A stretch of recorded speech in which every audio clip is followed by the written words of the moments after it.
Hello students, bless you all. Students, chapter 14 तक हम लोगों ने अपने PA2 पोर्शन को कंप्लीट कर लिया है और चैप्टर 15 यानी कि जिसका नाम है मैया, इससे हम अपने एनुअल पोर्शन को स्टार्ट करेंगे। ठीक है, इस चैप्टर का क्वेश्चन आंसर मैंने पहले ही अपलोड कर दिया है और इस वीडियो में हम इसी चैप्टर के एक्सप्लेनेशन पार्ट को पढ़ेंगे। तो चैप्टर को स्टार्ट करने से पहले हम इस पार्ट के परिचय को जान लेंगे और फिर उसके जीवन मूल्य को पढ़ेंगे। फिर चैप्टर के लास्ट में मैं आपसे एक क्वेश्चन पूछूंगी जिसका आंसर आपको कमेंट बॉक्स में देना रहेगा। तो चलिए पार्ट परिचय को जान लेते हैं। ये जो चैप्टर है इसके राइटर हैं शिवपूजन सहाय और यह जो पाठ है मैया, इनका एक उपन्यास है शिवपूजन सहाय का देहाती दुनिया, उसी का एक अंश है। तो इस पाठ में इन्होंने बताया है कि बचपन जो होता है ज़िंदगी का सबसे खूबसूरत समय होता है। ठीक है, ये कैसा समय होता है कि जब हमारे माता पिता हमारे साथ रहते हैं और उनका लाड़ प्यार यानी कि जो उनका प्यार करने का तरीका होता है, उनकी जो डांट फटकार होती है, ये सारी चीज़ें जो होती हैं वो बचपन की खट्टी मीठी यादें होती हैं। ठीक है, मतलब कभी अच्छा लगता है, कभी बुरा लगता है, इस तरह की यादें होती हैं। और माँ, इसमें ये भी बताया गया है कि माँ स्वयं बच्चों को डांट तो लेती है, परंतु अगर कोई और उसे डांटना चाहे तो वह गुस्सा कर लेती है, मतलब गुस्सा जाती है या सह नहीं पाती है। ठीक है, और इस पाठ का जीवन मूल्य है, जीवन का जो प्रारंभिक समय होता है उसमें जो सही गलत की पहचान होती है वह माता पिता के द्वारा होती है। ठीक है, माता पिता की डांट से जो होती है, माता पिता की जो डांट होती है उसमें ना हमारे लिए भलाई छिपी होती है। इस पाठ का ये जीवन मूल्य। तो चलिए स्टूडेंट्स, स्टार्ट करते हैं हमारी आज की क्लास। हम सांप से डरकर सीधा मैया के आंचल में छिप गए और उनके आंचल की प्रेम और शांति की छाया न छोड़ी। माता के आंचल से निकलकर दूसरे दिन तड़के जब हम बाबूजी के पास आए तब उन्होंने आते ही कहा, पहले कान पकड़कर उठो बैठो, कल तुमने बैजू वगैरह के साथ मिलकर बड़ी बदमाशी की है। अगर आज से फिर कभी उन आवारा लड़कों के साथ गए तो दोनों कान गरम करके कनपटों में 4-4 चपट धर दूंगा। कहो कि बाबूजी, अब गुरुजी की पाठशाला के सिवा कहीं न जाऊंगा, हमेशा आपके साथ रहूंगा। मीन्स लेखक ने क्या किया था कि गांव के कुछ आवारा लड़के थे जिसका सरदार था बैजू, उसके साथ मिलकर के कुछ गलत काम किया था, मतलब सांप वाप को किसी को छेड़ा था, ऐसा मतलब सीन से लग रहा है। तो ऐसा कुछ किया था जिसकी वजह से उसके बाबूजी बहुत नाराज़ थे। उन्होंने कहा कि पहले तो तुम कान पकड़ के उठो बैठो और मुझसे बोलो कि जो बैजू वगैरह हैं उन सब के साथ कल से नहीं जाओगे और गुरुजी की पाठशाला के सिवा कहीं नहीं जाओगे, ये मुझसे प्रॉमिस करो। तो लेखक ने क्या किया, लेखक ने हामी भर दी। हमने बाबूजी की बात मान ली। हमने कौन, लेखक अपने बारे में बता रहा है ना, तो कहा कि हमने बाबूजी की बात मान ली। उन्होंने दौड़कर हमें छाती से लगा लिया, मतलब उन्होंने सीने से लगा लिया। माथा चूमकर मेरी पीठ पर मीठी मीठी थपकियां देने लगे। उन्होंने लेखक को प्यार से उनका माथा चूमा और उनकी पीठ पर थपकियां देने, मतलब उनको शाबाशी देने लगे कि अच्छे बच्चे हो, तुमने मेरी बात मान ली। हमको गोद में उठा लिया। तब हमारी आंखें डबडबा आईं। वह हमें यह कहकर फुसलाने लगे कि ददरी के मेले से एक घोड़ा खरीद लाऊंगा।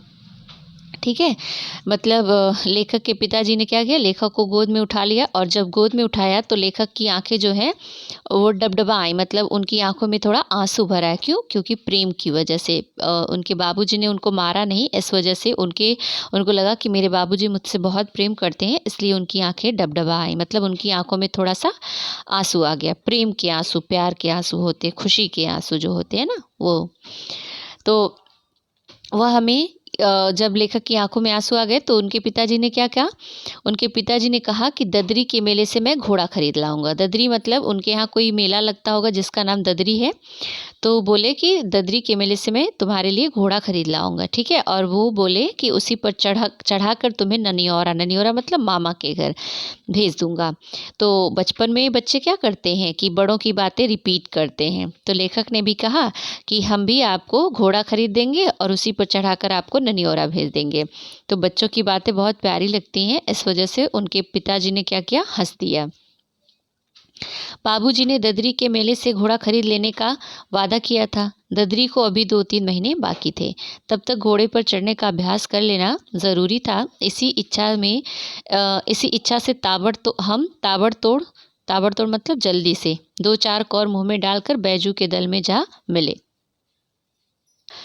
लेखक ने क्या किया? फिर से वही गलती की। क्यों? क्योंकि लेखक के बाबूजी ने क्या किया था? उनको घोड़ा लाने का प्रॉमिस किया था। तो लेखक ने सोचा कि घोड़ा आने ही वाला है, तब तक क्यों ना प्रैक्टिस कर लिया जाए। अब बैजू के अलावा कोई ऐसा उनको दिखा नहीं, तो उन्होंने सोचा कि बैजू के साथ मिल लेते हैं और वहीं पे प्रैक्टिस भी हो जाएगा। बैजू गधे पर सवार होकर चारों ओर मैदान में चक्कर लगा रहा था। जब सब लड़के मिलकर पीछे से हल्ला करते थे, तब घोड़ा बड़ी तेजी से दौड़ता था। एक साथ 2-2, 3-3 लड़के उस पर सवार हो जाते थे। बैजू ने हट करके हमें गधे पर चढ़ाया, अंगोछा ऐंठ कर गधे का मुंह बांधा, अंगोछे के छोरों को हमारे हाथों में लगाम की तरह पकड़ा दिया। फिर अंगोछा ऐंठ कर एक कोड़ा भी बनाया। हमारे चढ़ जाने पर वह पीछे से गधे को कोड़े मारने लगा। वह सरपट चलने लगा। लड़के चिल्लाते रहे।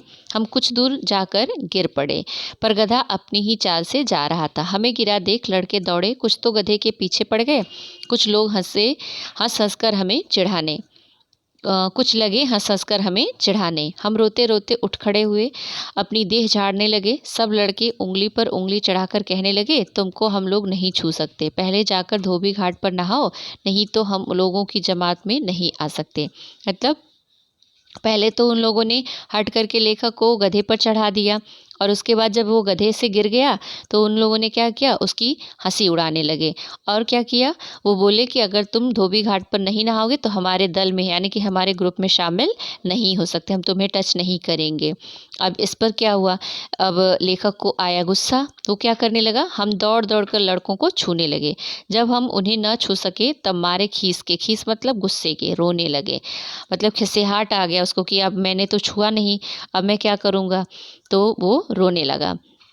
इतने में चिरकुट धोबी दूर से लड़कों को ललकारता हुआ पहुंचा, मतलब जोर से चिल्लाता हुआ पहुंचा। उसने 2-4 लड़कों को खदेड़ कर पकड़ा और पीटा। बहुतेरे लड़के भाग निकले और हम भी घर की ओर भागे। मतलब कुछ लड़के तो भाग गए, लेकिन जो कुछ उसकी पकड़ में आए उसको उसने खूब पीटा, और पहले पकड़ा और फिर उसको पीटा। और लेखक भी क्या किया? अपने घर की तरफ भाग गया। भोजन करके बाहर आते ही बाबूजी हमारी खोज करने लगे। जो कोई सामने की गली से गुजरता उसी से पूछते, उधर भोलानाथ कहीं दिख पड़ा है? मतलब लेखक का नाम क्या था? भोलानाथ। चिरकुट के खदेड़े हुए कुछ लड़के उसी गली से भागते चले जाते थे। उन्हीं लड़कों से बाबूजी को हमारा पता मालूम हो गया। मतलब बाबूजी ने क्या किया? जो लड़के खदेड़े जा रहे थे उनसे पूछा, तो उन्होंने लेखक का पता उनके बाबूजी को बता दिया। सोचने लगे, आज ही इतना सिखलाया है, थोड़ी ही देर में सिखाया पढ़ाया ताक पर रखकर यह फिर आवारागर्द लड़कों के साथ निकल भागा। अच्छा, आज इसे खंबे से बांधकर खजूर की छड़ी से पीटूंगा। मतलब लेखक के बाबूजी ने ऐसा अपने मन में सोचा। हम उनकी आंख बचाकर झट घर में घुस गए, पर उन्होंने घर में घुसते घुसते हमें देख लिया। बाबूजी भीतर आते ही मैया से कड़क कर बोले, कहाँ गया भोलानाथ? किधर छिप गया? यह तुम्हारी ही कारसाजी है। मेरी बात तो सिर्फ एक कान से सुनकर दूसरे कान से निकाल देता है। दुनिया में वही एक लड़का है या और भी किसी के लड़का है? उसको तो यह अब यहाँ रहने ही न दूंगा। कल ही उसे राम शहर भेज दूंगा, वहीं अपने नाना के साथ पढ़ेगा। ठीक है, मतलब लेखक के पिताजी इस बार बहुत ज़्यादा गुस्से में थे और लेखक का गुस्सा उसकी माँ पर निकाल रहे थे। हम घर में छुपे बैठे सब सुन रहे थे। बाबूजी की बातें सुनकर मैया ने उन्हें बहुत झाड़ा मतलब बहुत ज़्यादा डांटा, मतलब लड़ाई वड़ाई ऐसे थोड़ा सा तेज़ आवाज़ में बात किया लोगों ने। वे कड़कड़ाते हुए बाहर चले गए। कड़कड़ाते हुए मतलब गुस्सा करते हुए बाहर चले गए। तेज से बोलते हुए बड़बड़ाते हुए बाहर चले गए। हम भी धीरे से माँ के सामने आ गए। मैया ने हमें देखते ही गोद में उठा लिया। धीमे स्वर में बोली, जल्दी चलकर भंडार घर में सो रहो, नहीं तो आज तुम्हारे बाबूजी इतने बिगड़े हुए हैं कि भेटेंगे तो बड़ी मार मारेंगे। भेटेंगे मतलब अगर देखेंगे या मिलेंगे तो बड़ी मार मारेंगे। हमें तो सुबह की याद पड़ रही थी कि हमने आप ही अपने कान ऐंठ कर वादा किया था, पर गधे पर चढ़ने का शौक चल रहा है, सब कुछ भूल गया। मतलब लेखक सोचने लगा कि हाँ यार सच बात है, अभी तो सुबह मैंने बाबूजी से वादा किया था और फिर हमने क्या किया? फिर से वही गलती कर दी, सब कुछ भूल गया। खैर, मैया के कहने से हम भंडार घर में जाकर एक खटोले पर सो रहे। बाबूजी फिर आए, कहने लगे चिरकुट धोबी उलाहना देने आया है। उलाहना मतलब क्या बोलते, कंप्लेन। ठीक है, कंप्लेन करने आया था। गधे की छान खोलकर न जाने लड़कों ने किधर खदेड़ दिया है। बेचारा चारों ओर हैरान हुआ फिरता है। अरे अब भी तो उसे राह पर लाने की कोशिश करो। लड़कपन से ही उसका मन बहक जाएगा तो सयाना होने पर एकदम बेकाबू हो जाएगा। मतलब माँ बाप क्या होते हैं कि बच्चों के लिए चिंतित होते हैं कि बच्चा अगर छोटे पे सही राह नहीं देखेगा तो बड़ा होगा तो गलत राह पर चला जाएगा। तो इस वजह से लेखक के बाबूजी ने उसकी माँ को समझाते हुए कहा। ठीक है, मैया ने इस बार कुछ जवाब नहीं दिया क्योंकि उसकी माँ को भी कुछ समझ आ रहा था कि हाँ ये बात सही है। बाबूजी बाहर चले गए। मैया झमकर उठी और कहने लगी, अब इसी लड़के के पीछे एक दिन झमेला करना पड़ेगा। झमेला मतलब झगड़ा, लड़ाई। कल इसके साथ नैहर चली जाऊंगी, तब इनका रोज़ रोज़ का झड़पना आप ही भूल जाएगा। अरे लड़कपन में कौन नहीं चुलबुलाता, मगर अपनी करनी करतूत याद नहीं पड़ती।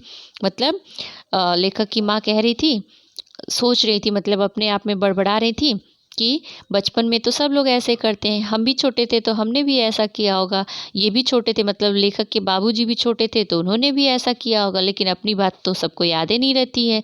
और क्या होता है कि वो छोटे बच्चों पर, जो अपने बच्चे होते हैं, उनको एकदम से सुधार देना चाहते हैं। तो लेखक की माँ इस बात से चिढ़ गई थी।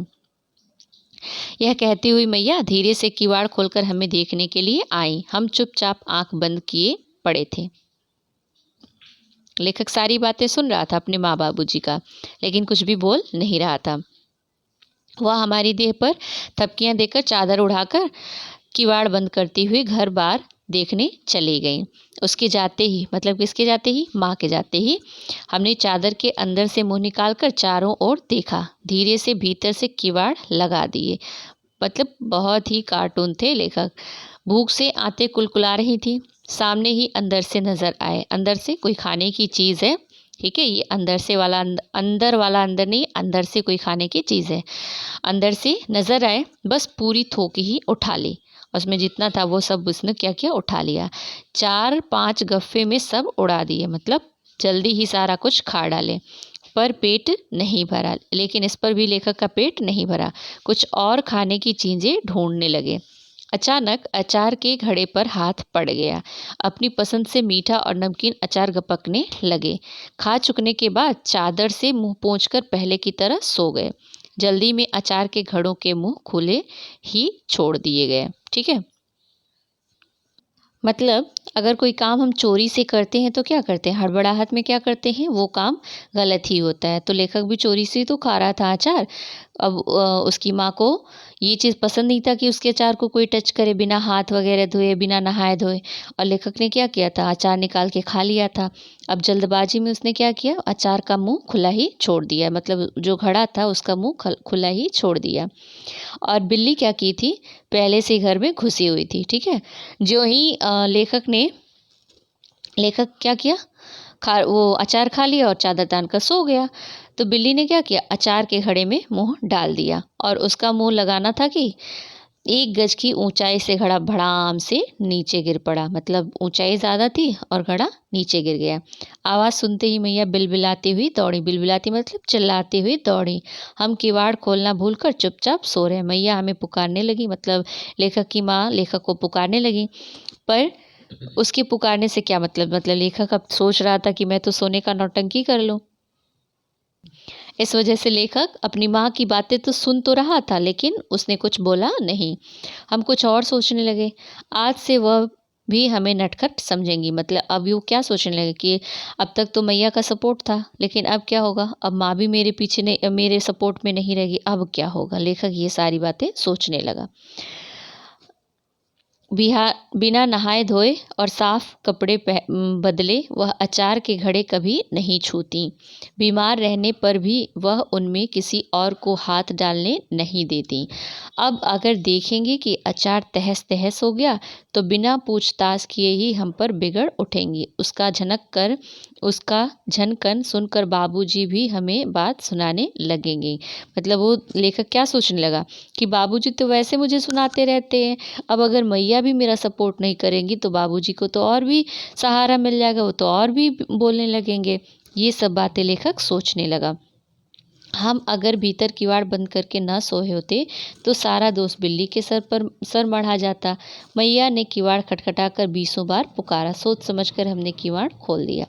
दरवाज़ा न खुलने के कारण माँ आंगन पार कर देवड़ी के पास पहुंच चुकी थी। हमें आंखें मलते बाहर आते देखकर झट गोद में उठा लिया और बोली, कहीं चोट तो नहीं लगी है? सिटकनी किसने लगाई थी? हमने इन सवालों का कुछ भी जवाब नहीं दिया। उसने हमारी आंखें धोकर आंचल से हमारा मुंह पोंछा, फिर चूम कर कंधे पर सुला दिया। ठीक है। हमारा मुंह चूमते ही मैया को मालूम हो गया कि हमने ज़रूर अचार खाया है। संदेह होते ही उसने पूछा, बच्चा तुमने अचार कहाँ खाया? हमने धीरे से कहा, हमने तो कुछ भी नहीं खाया है। उसने कहा, सचमुच कुछ नहीं खाया है? यह कहकर उसने हमारे ओठों को अपनी उंगलियों से चीरकर देखा। देखते ही ताड़ गई। हमें गोद से उतारकर अंदर गई। वहाँ मीठे अचार का घड़ा नीचे पड़ा देखकर छाती पीटने लगी, मतलब वो गुस्साने लगी। फिर घड़े को ठीक जगह पर रखकर दांत पीसती हुई बाहर आई। हमें झकझोरती हुई बोली, अरे बोलता क्यों नहीं? कैसे अचार खाया है? घड़े में से निकाल निकाल कर खाता गया है या पहले ही घड़े में निकाल कर अलग बैठकर खाया है? हम चुपचाप नीची नज़र किए रहे, बोले नहीं। मतलब लेखक ने क्या किया? नीची नज़र किए रहा और बोला कुछ भी नहीं, क्योंकि उसको तो पता था कि मैंने क्या किया है। उसका बरसों का संजोया हुआ अचार अशुद्ध हो गया था। अंत में जाकर हमारे खटोले का बिछौना उड़ासने लगी। झट अंदर से की ओर आंख उठाई तो थूक ही गायब। बाहर आई, बोली, अरे तू अंदर से भी खा गया? बाप रे बाप, तेल के बने अंदर से थे। आज जरूर पेट फूलेगा। अब माँ परेशान। इसी समय बाबूजी की खड़ाओं की चटक सुन पड़ी। देखो, अपने तो खूब डांट लिया, लेकिन अभी देखो क्या कर रही हैं कि मैया ने झट हमें गोद में उठा अपने आंचल से छिपा लिया। जैसे ही उन्होंने सोचा कि बाबूजी आ रहे हैं, तुरंत उन्होंने क्या किया? अपने आंचल में छिपा लिया। लपक कर घर में चली गई। हमें घर में बैठाकर तेजी से बाहर चली आई। बोली, जबान दीजिए कि मारूंगा नहीं तो फुसला बहलाकर सामने लाऊं। बाबूजी ने हंसकर कहा, तुमने आज तक मेरा स्वभाव नहीं पहचाना? मैया हंसती हुई हमें गोद में उठाकर बाहर लाई। हमने बाबूजी की ओर नहीं देखा, आंखें बंद कर लीं, मगर हमारे ओठों पर जो मुस्कान की रेखा खिंची हुई थी वह लाख मिटाने पर भी न मिटी। बाबूजी ने झट हमें मैया की गोद से अपनी गोद में ले लिया। ठीक है। तो ये था स्टोरी। मतलब इस स्टोरी का कहने का सेंस ये है कि बच्चे कितनी भी शैतानी करते हैं और लोग उन पर गुस्सा तो करते हैं, लेकिन थोड़ी ही देर में क्या होता है, माता पिता का गुस्सा शांत भी हो जाता है। ठीक है। तो इस पूरे चैप्टर से आई थिंक आपको समझ में आ गया होगा कि इस पूरे चैप्टर से आपको क्या सीख मिलती है। मैंने आपसे ये भी बोला था कि चैप्टर के लास्ट में मैं आपसे क्वेश्चन पूछूंगी। अगर आपको कुछ भी ना समझ में आए तो आप कमेंट करके पूछ सकते हैं। ठीक है। तो आज का क्वेश्चन मैं आपसे पूछती हूँ कि बचपन में माता पिता की डांट फटकार न पड़े तो कैसा लगेगा, या फिर बच्चे कैसे हो जाएंगे? इसका आंसर आपको कमेंट बॉक्स में देना रहेगा। ठीक है। आई जस्ट होप कि आपको पूरा चैप्टर समझ में आ गया होगा, इस चैप्टर की मीनिंग मतलब इसका अर्थ समझ में आ गया होगा। फिर भी अगर आपको कहीं कोई कन्फ्यूज़न होगा then you can ask me. Okay. मिलते हैं नेक्स्ट वीडियो में नेक्स्ट टॉपिक के साथ। तब तक के लिए ब्लेस यू ऑल।